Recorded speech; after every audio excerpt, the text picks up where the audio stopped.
नमस्कार दोस्तों, दिल्ली में हर बार की तरह फिर से वही पोल्यूशन लौट आया और ये कोई ऐसा वैसा प्रदूषण नहीं है।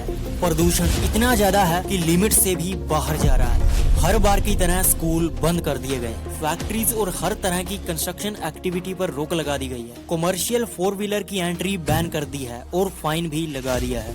वहीं सरकार की तरफ से ढेरों सलाहें दे दी गई हैं। राजधानी दिल्ली के वही रंग लौट आए हैं दोस्तों। एक बार फिर दिल्ली को गैस चैम्बर बना दिया गया है। ये सब कुछ बस एक ही बात का सबूत है कि दिल्ली के हालात बिगड़ चुके हैं। तो सवाल ये उठता है दोस्तों, आखिर क्यों हमें ये सिचुएशन बार बार देखनी पड़ती है? क्या रीजन है इसके पीछे? क्यों ये रीजन बार बार सामने आते हैं? सॉल्यूशन क्या हो सकता है इसका? और सबसे बड़ा सवाल कि क्या है पोल्यूशन की असली वजह? दिल्ली के पटाखे, स्टबल बर्निंग या कुछ और? Delhi's air pollution is breaking the headlines everywhere. Delhi NCR में लगातार पॉल्यूशन जो है वो बड़ी चिंता का विषय बना हुआ है। And obviously, after all, it's a killer. Delhi में प्रदूषण से जुड़ी एक बड़ी खबर आ रही है। दिल्ली का एयर पोल्यूशन हर साल विंटर में बहुत ज्यादा बढ़ जाता है। हर साल लोगों का घर से बाहर निकलना मुश्किल हो जाता है और फिर सरकार हर बार की तरह ग्रैब सिस्टम लागू कर देती है। रिपोर्ट के मुताबिक दिल्ली में रहने वाला हर व्यक्ति 20 सिगरेट्स पीने के बराबर सांस ले रहा है। इस समय दिल्ली का प्रदूषण इंडेक्स लिमिट क्रॉस करते हुए 500 से ऊपर चल रहा है। इसलिए हमें मामले की जड़ तक जाना होगा। तो सवाल ये है कि क्या है इसकी असली वजह? राजधानी में 1 नवंबर से 15 नवंबर तक पोल्यूशन पीक पर रहता है, जब पंजाब और हरियाणा में पराली जलाना शुरू कर दिया जाता है। लेकिन मैं आपको बता दूं कि विंटर में ये पोल्यूशन बहुत ज्यादा होता है, लेकिन साल के बाकी महीनों में भी कोई खास फर्क नहीं पड़ता। अब हरियाणा और पंजाब पूरे साल तो पराली नहीं जलाते, कारण कुछ और भी है जिसे हम आगे डिस्कस करेंगे। उससे पहले ये सिचुएशन कैसे क्रिएट हुई इसे देख लेते हैं। अब दिल्ली की सड़कों पर थोड़ा बहुत पोल्यूशन पहले से ही था, फिर हरियाणा और पंजाब द्वारा पराली जलाना भी इसी समय शुरू कर दिया जाता है, जिससे हवा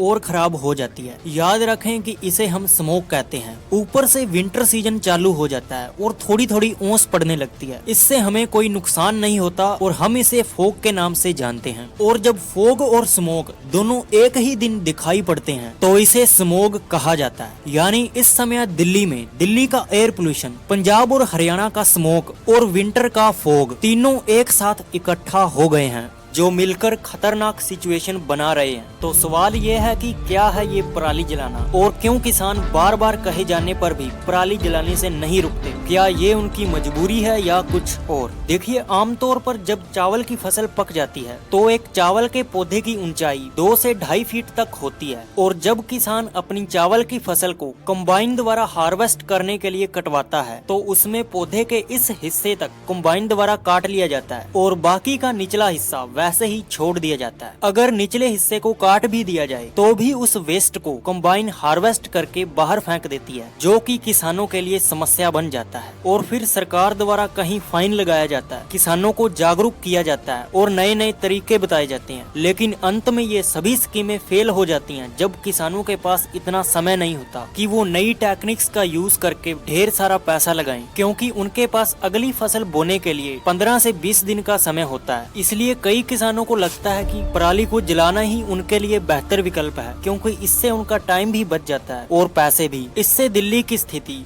और खराब हो जाती है।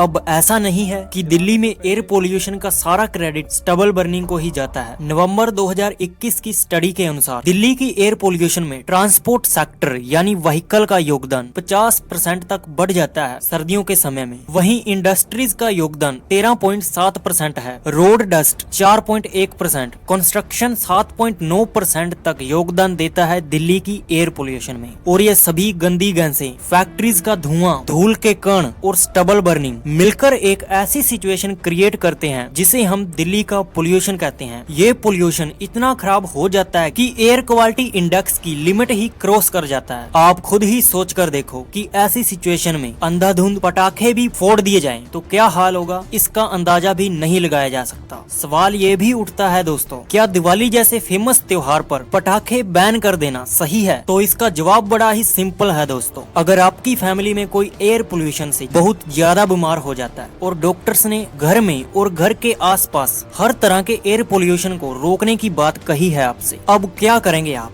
हमें बैन लगाने से कोई मतलब नहीं है और इससे कोई ज्यादा फर्क भी नहीं पड़ेगा। पटाखों का इंतजाम कहीं ना कहीं से हो जाता है। ये बात थोड़ी सोचने वाली है कि आखिर क्यों हम अपने ही पैर पर कुल्हाड़ी मार रहे हैं। अगर देखा जाए तो पूरे साल के पोल्यूशन के आगे पटाखों का पोल्यूशन कुछ भी नहीं है। हमें ये समझना होगा कि पटाखे बैन किए जाते हैं दिवाली के प्रदूषण को रोकने के लिए, ना कि पूरे साल के प्रदूषण को कम करने के लिए। बात सिर्फ इतनी सी है कि दिवाली के 4 से 5 दिन क्या स्थिति रहती है। इस पोल्यूशन की हवा में मौजूद अलग अलग गैसेस और PM 2.5 जैसे हार्मफुल पार्टिकल्स के कारण लोगों की सेहत पर बुरा असर पड़ रहा है। PM 2.5 का मतलब है कि हवा में ऐसे छोटे छोटे कण होते हैं जो कि 2.5 माइक्रोमीटर से छोटे होते हैं, लेकिन जब हम सांस लेते हैं तो ये हमारे फेफड़ों तक चले जाते हैं और कुछ तो हमारे खून में भी मिल जाते हैं, जो आगे चलकर दिल की बीमारी, फेफड़ों का कैंसर और स्ट्रोक जैसी गंभीर बीमारियों का लक्षण बनते हैं। ये पार्टिकल्स पटाखे और पराली जलाने से भी निकलते हैं। वैसे हम में और किसानों में कोई ज्यादा अंतर नहीं है, क्योंकि किसान पराली जलाना नहीं छोड़ता